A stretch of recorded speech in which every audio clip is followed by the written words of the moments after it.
datang di podcast Gen Z.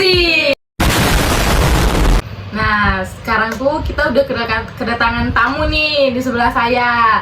Boleh dong kita tahu namanya siapa? Halo teman-teman semua, kenalin nama aku Midi dari Prodi Pariwisata kelas C. Oh, berarti namanya Kak Midi ya?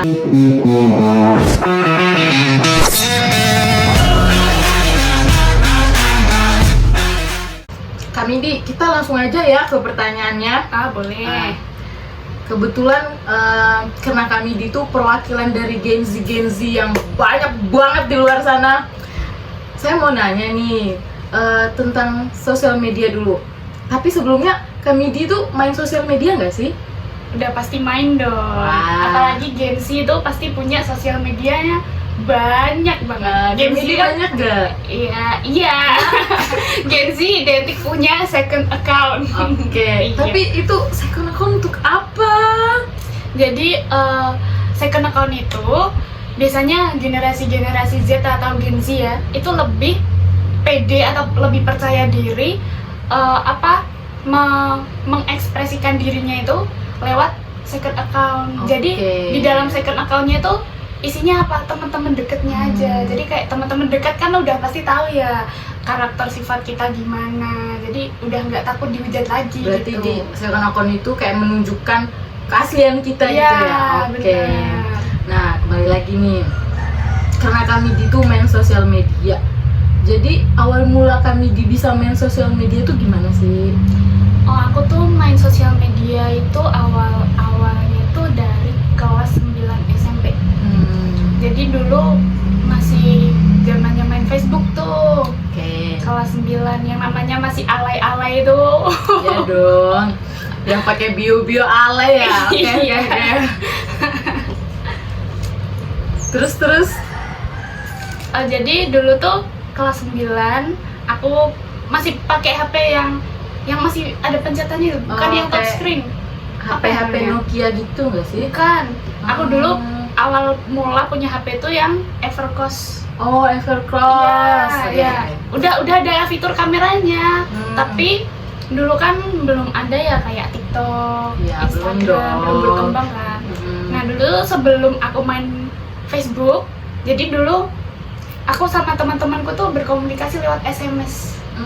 Nah, terus ada fitur yang bisa ngirim foto namanya MMS. Iya, itu buat ngirim foto. Tapi itu kalau dulu tuh kan pakainya pulsa ya, mahal banget itu. Nah, setelah itu berkembang, terus muncullah Facebook, mainlah Facebook.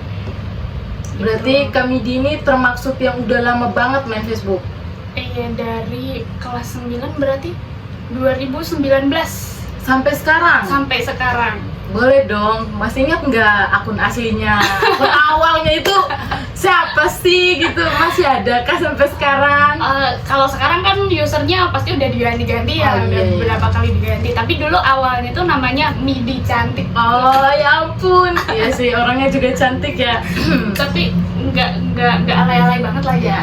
Itu kayak ciri kita untuk apa ya? Cinta sama diri kita sendiri. Self love. Daripada kita nunggu orang muji kan? Iya.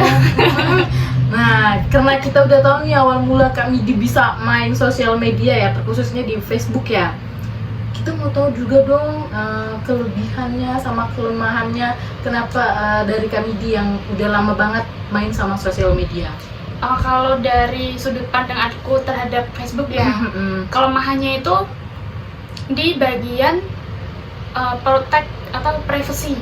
Jadi kayak kalau kan dulu masih kecil ya, masih awam banget, kita nggak tahu, kita masukin data diri, itu masukin identitas kan pasti kita nggak bohong gitu loh. Nah itu ternyata semuanya tuh bisa dilihat sama orang lain, termasuk kayak tanggal lahir, itu kan kayak privacy banget kan. Nah itu, nah setelah udah gede udah tahu, oh ternyata ini bisa di privacy gitu. Ternyata itu mungkin aku juga yang kurang belajar atau gimana ya, tapi ada juga satu kelemahan yang menurut aku perlu di-upgrade lagi Kak. Itu di bagian kalau kita mau ngirim dokumentasi, misalnya aku mau nge-send foto ke Kak Ni. Nah, itu konfigurasinya tuh jelek, pasti gambarnya tuh pecah. kayak mau pengennya tuh yang kayak ada HD-HD-nya Iya, gitu ya. kalau sekarang kan ada fitur WhatsApp, ada fitur Instagram pun Iya, ada bener banget. fitur HD-nya Kak. Jadi di Facebook tuh nggak bisa HD, jadinya fotonya Pecah-pecah pasti ya? pasti rusak. Nah itu kelemahannya. Jadi foto yang seharusnya cantik jadi kayak ini Oh, siapa? iya, Kayak bukan aku gitu ya. Jadi ngeblur gitu loh Kak. Bener banget. Oke, kalau untuk keunggulannya sendiri apa sih? Kalau untuk kelebihan dari sosial media itu ya Kak, bisa pasti ada dampak positif dan juga negatifnya. Nah, dampak negatifnya itu pasti membuat kita kecanduan Kak. Dan itu kalau kita keseringan main sosmed kan pasti ada di gadget ya. Nah, itu kayak sinarnya itu juga bikin mata kita juga bisa sakit. Nah, terus abis itu kita juga bisa kena brain rot. Apalagi sekarang ada TikTok ya Kak ya. Nah, kita sering nonton konten, kita tuh bisa kehilangan fokus Kak sebenarnya. Jadi kalau semakin lama kita itu nontonin konten-konten, kan sekarang konten TikTok itu nggak ada ya, kayak rata-rata video singkat. Nah, rata-rata orang itu udah males Kak nonton video yang 3 menit ke atas tuh udah males. Terus kita tuh bisa scroll sampai berjam-jam tanpa kita menyadari. Kayak buang-buang waktu gitu iya, ya. ternyata udah 1 jam, 2 jam. Kayak mau mandi, nanti dulu lah, 5 menit dulu. Nah, jadi mager. Nah, itu nanti menyebabkan kita jadi brain out. Kita kehilangan fokus. Terus misalnya kita 2 jam scroll nih Kak, kita ditanyain kamu nonton apa tadi, itu juga nggak ada yang masuk di otak kita gitu loh Kak. Jadi kayak itu pengaruh negatifnya. Kalau pengaruh positifnya itu banyak, ada banyak konten-konten yang mengedukasi. Jadi dari konten-konten itu kita bisa mengetahui hal-hal baru, jadi memperluas wawasan kita. Kayak misalnya apa ya,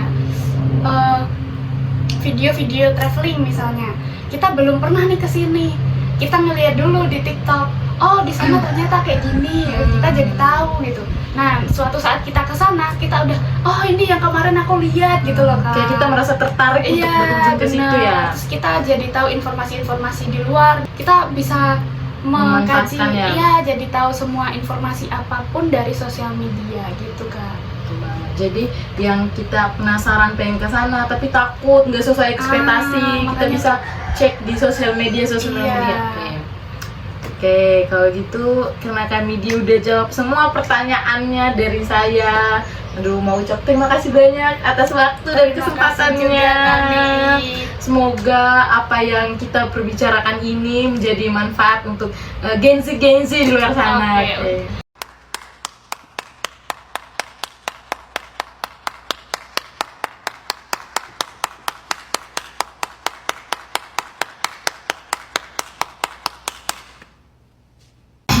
Oke Kak Midi, karena kita udah bincang-bincang banyak nih mengenai sosial media, karena Kak Midi juga perwakilan dari Gen-Z di luar sana yang sangat-sangat tertarik dengan sosial media yang ada dari Facebook, Instagram, TikTok, dan lain-lainnya lagi. Kita mau dong pesan untuk Kak Midi, untuk Gen-Z di luar sana itu apa gitu? Jadi pesan aku buat temen-temen semua yang nonton podcast ini, kalian harus berhati-hati dalam menggunakan sosial media, harus bijak, jangan sampai kalian menyebarkan berita atau informasi hoax. Jangan sampai juga kalian menggunakan sosial media untuk merugikan diri kalian sendiri. Oke, baik. Terima kasih Kak Midi untuk pesannya yang begitu Terima kasih bagus. kembali. Oke, baik. Nanti kita akan kembali lagi ke podcast selanjutnya. Oke. Dadah!